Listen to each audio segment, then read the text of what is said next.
Hey y'all, welcome to Kamira's Kitchen. Today I'm showing you how to do a quick and easy sheet pan dinner. But guess what? This ain't no little salt and pepper meal. We pulling out all the flavor. This is a Dijon apple pork steak dinner with caramelized onions and roasted carrots and potatoes. It's gonna be so easy and it's gonna have a lot of flavor. It's gonna taste like it took you so long to put together, but you didn't. Guys, you're gonna love this recipe, so let's go ahead and get cooking. For the produce prep, I'm going to cut up 2 carrots into, medium sizes, as well as 1 onion. I'm going to just slice. I have about 5 medium potatoes that I'm going to cut into eighths, and 2 gala apples. Any sweet apple that's a little bit firm, like Honeycrisp, will work. Now this is all my produce prepped, okay? So we have the carrots, the onions, the apples, the potatoes, and I always have pre-minced garlic on hand. Now to actually make this faster, I am going to parboil the potatoes. I know that may seem a little bit of a conflict to the fact that we're doing a sheet pan dinner, but it's actually faster for me to parboil the potatoes for about 7 to 8 minutes until they are just cooked through. Now the timing is going to change depending on what type of potato you have and also, how big you cut your pieces. So for these, it should take about 7 to 8 minutes until they're just cooked, but not like mashed potato status, okay? You don't want that because really when we put them in the oven, that's just going to brown them up, right? That is quicker for me than putting them on the sheet pan about 20 minutes before everything else. So you could do that method, but it's up to you. So this is the water I've had going for my potatoes. I have been doing this while I was prepping. So to be honest with you, this didn't take any additional time. So to this, I've added a little bit of salt, and I'm gonna add a scoop of chicken bouillon as well. This is gonna give your potatoes excellent flavor, which is one of the reasons why I actually like the parboiling. Like, it just gets the potatoes to soak in the flavor, because one thing I just hate about potatoes sometimes is that they just can absorb a bunch of seasoning, and a lot of people tend to under season their potatoes. I'm going to use this little spider basket just to get them in. So this is the pork that I'm going to be using. This is actually pork steaks. Pork steaks are the best pork chop out there because look, can y'all see all the fat on that? And also the bone. That's gonna keep this meat super juicy and tender. Y'all know if you ever cook pork chop, it can dry on you in a second. And the reason is because pork chops are actually fairly lean. If you're someone who doesn't like a lot of fat on your food, okay, get a pork steak, let it cook with the fat. Then once you finish it, you can actually cut off the extra fat that you don't want, but you've cooked it with the fat on it, so you're getting all of the juiciness, okay? So as y'all seen, I done put the olive oil on there, and I'm going in with about 1.5 tablespoons of brown sugar. I'm also using some chicken bouillon, 2 teaspoons. Now I love me some poultry seasoning on pork chops. I know it says poultry, but this is basically like just thyme and sage and other herbs, mixed together. I'm putting about 1 teaspoon of that. This is my onion and herb seasoning blend. I've showed y'all this before, how to make it. This has onion and garlic and salt and stuff in it. That's why you see me putting so much.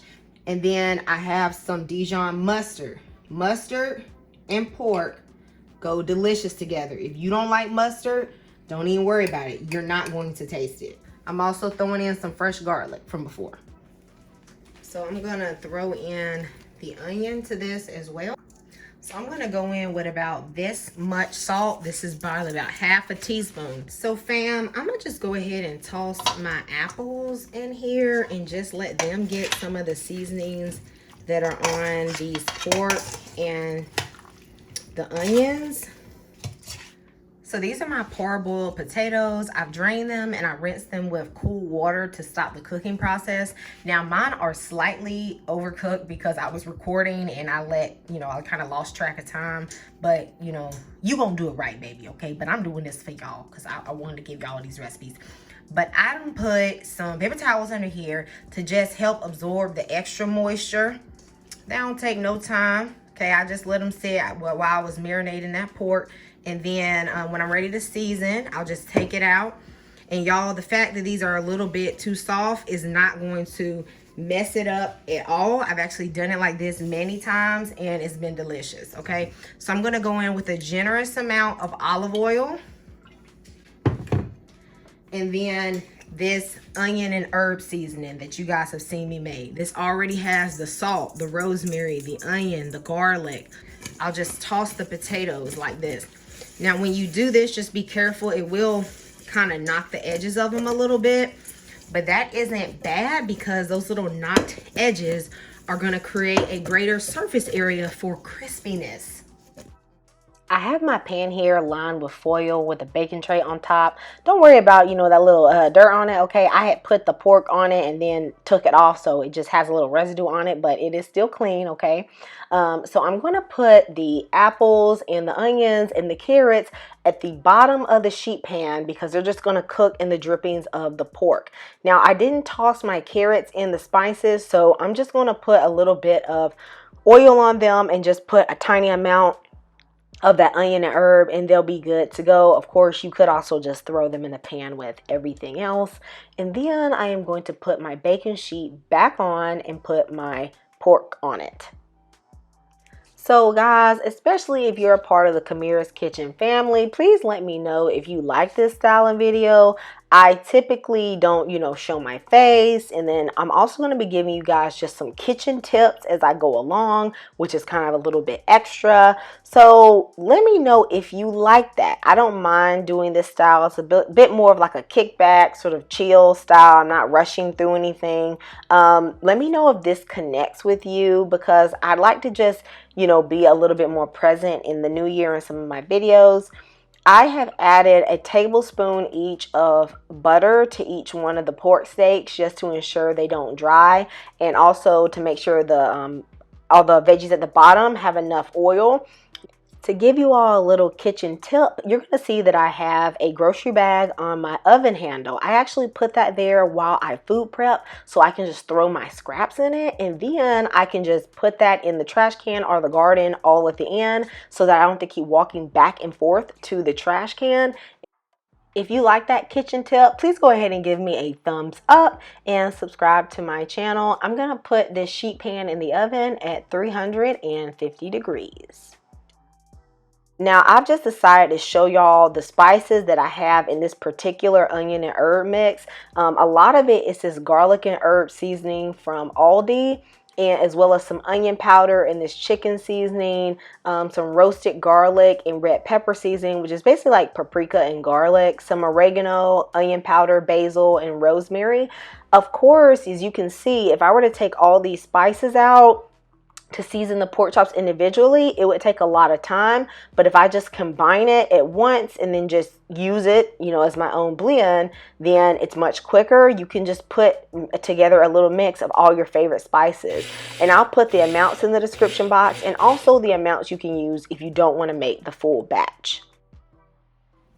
So my pork has been cooking at 350 for 30 minutes, and this is how it looks. It looks super juicy and delicious, but I want it to get some good color. So I'm going to broil this on each side until I get the color that I want on my pork and also, of course, on my potatoes.